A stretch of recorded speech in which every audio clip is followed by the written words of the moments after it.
All right, so some full transparency. I've been trying to get this video out since Friday night.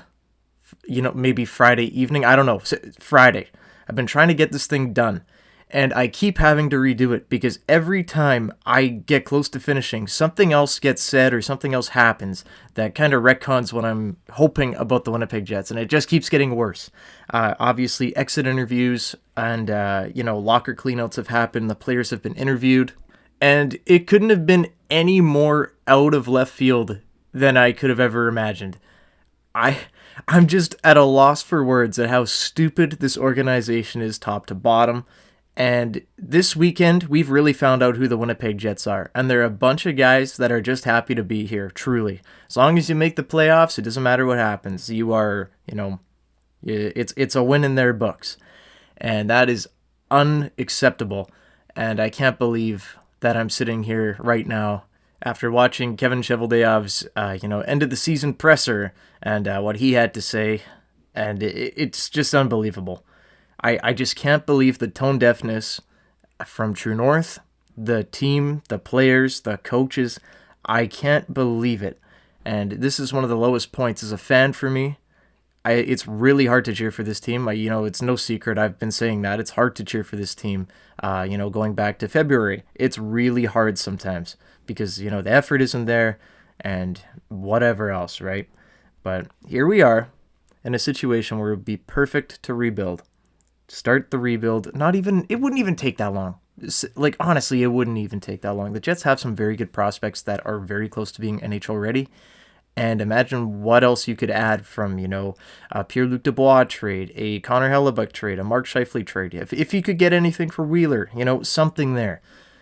But now we sit in a spot where the players pretty much said, hey, we're not interested in a rebuild. And I kind of expected that. Obviously, nobody wants to be in a rebuild, especially if you're, in your late 20s, early 30s. You don't really want to be there rebuilding. You want to go win a Stanley Cup, and I expected that.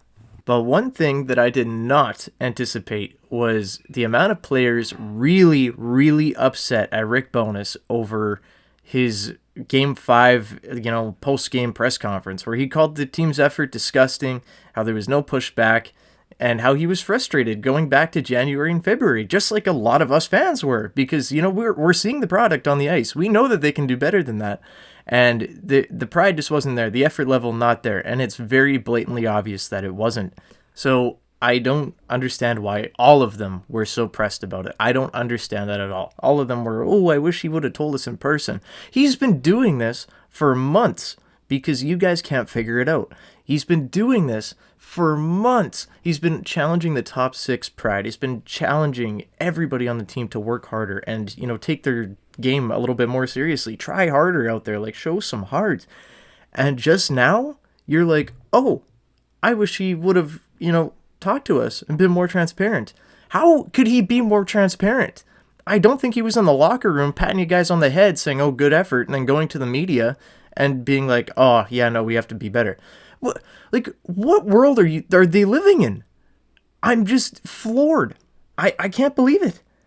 I'm just total disbelief with how they conducted themselves through those interviews. It was like it was planned. And then they go on to say, oh, yeah, well, it was Blake Wheeler was our captain all year when, they were kind of asking about Blake Wheeler and, if this is the end for him as a Jet or if this is the end of his career. They were just getting their feedback, about Blake and what he's meant to the team. And they all said, hey, we view Blake as a leader and, he kind of was our captain this year. Now, that's totally fine. I don't really care. But why would you even take the C off then? You might as well have left it on him. I know, you're trying to make a statement. Oh, Blake, I'm coming in here and I'm going to take the C away. We're going to let everybody have a voice. And, it's a good message and I agree with it. But if the guy there is still going to be followed and still going to be the leader, then what the fuck was the point? I don't understand it. But whatever. Moving on. Everybody's just being a crybaby about Rick Bowness publicly saying that he was disgusted with the effort, and I think that Rick was absolutely justified to do so. And I don't know. I just can't believe that. That was unbelievable. Then you got players like Connor Hellebuck saying, hey, I'm not interested in a rebuild. Well, That means the Jets aren't rebuilding, ladies and gentlemen. I'm going to spoil it right now for you. That was a common theme throughout all the exit interviews, that no one wanted a rebuild. Everybody wanted to come back next year and, let's run it back, right? Let's run it back again, because running it back for, the last 5 years has gone great. But it's just unfortunate, It really feels like we're still clinging to that 2018 year, and it was one of the best times of my life, but, honestly, it might be one of the worst things to ever happen with this Jets team. Blake Wheeler said that if 2018 didn't happen, he wouldn't have re-signed in Winnipeg. Imagine the butterfly effect that would have had. It's just fun to think about. But what a mess from the locker room cleanouts. I just can't believe it. And then I really thought that, oh, here it comes. Rick Bowness coming up with a surprise presser right after all the players dragged him for, being mean, being a mean coach. I really thought he was going to come up in there. And he really walked back a lot of what he said, which was kind of annoying. He walked back to, the word disgusted. I don't think he needed to do that, but he said that he felt that was too harsh. And then other stuff, like just the words he used. He said he doesn't walk back the message, but he wanted to walk back the words. And I really wish he would have just stuck to it and said, yeah, no, we played awful. And it was disgusting as a fan, and I don't know. I don't want to talk about it, but I just can't believe it. I can't believe it. I really thought that was going to be the Rick Bowness, guns blazing, wake up guys kind of thing. But unfortunately, it seems like, hey, we're sticking to the status quo. And then today we had the Kevin Cheveldayoff presser, and it was just as embarrassing as you could imagine it was. Pretty much just saying, hey, it was a big success. We made the playoffs. Maybe we didn't make the playoffs last year. Woo! Oh my God. I can't believe that they are like this. I can't believe it. In the last, 3-4 months, I have never hated anyone more in my life than Kevin Cheveldayoff. Pretty much blaming the fans for getting their hopes up at the trade deadline and then getting bounced in the first round. And then you stand up on the podium and you say, oh, this was a big success, when you nearly missed the playoffs after being first in the West in January.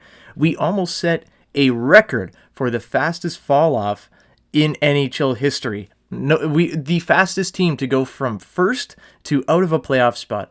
If the Jets didn't have that little, end of season life when they beat Minnesota there, oh my God, it's just crazy to think about what would have happened if they missed, because I feel like the temperature would be a lot different. I don't think that there'd be any chance of running it back. But right now, the message that the players, the coach, and Chevy have given the Jets right now is that, hey, we're going back to it, baby. And even if Pierre-Luc Dubois is not here, we're going to bring in an asset that can fill his spot. Even if, Blake Wheeler's not here, we're going to go after some random third liner in free agency, and we're going to plug that hole. And I can't get behind it. I can't get behind that. Next year, you know what? The Jets are going to do the exact same thing. They're going to run it back with this sorry core, and the exact same thing's going to happen. Unless there's some massive change, this team is stuck in mediocrity. This team's going nowhere. Kevin denied it. He was being asked, this team's been in kind of a middling position for the last few years. Is this going to change? And he disagrees with it. He thinks that this team's successful. We made the playoffs. So, I don't know. Total comedy show here in Winnipeg. I've never been more defeated as a fan before. I just can't believe they can't look at the mirror, in the mirror, and just look themselves in the eyes and say, hey, look, we messed up. Let's fix it. You've got a golden opportunity to do so. You didn't do it last year. You can do it this year, probably more easily. Sell off big returns for, Connor Hellebuck, Mark Scheifele, Pierre-Luc Dubois. You can get a haul for those guys, especially with how bad free agency is this season. Free agency in this offseason, there is nobody good. The highlight of it might be Michael Bunting. Everybody else is very underwhelming. Teams are going to be overpaying for really garbage players, and I expect the Jets to be one of those teams to go try to get a third liner, because I don't think that Blake Wheeler will be a Jet next season. His exit interview was very, probably done kind of thing, so I don't expect him to be back. And yeah, I don't know. Just over it. I hate this team. I hope this is the last time I have to record this, because God, this has been quite the ride.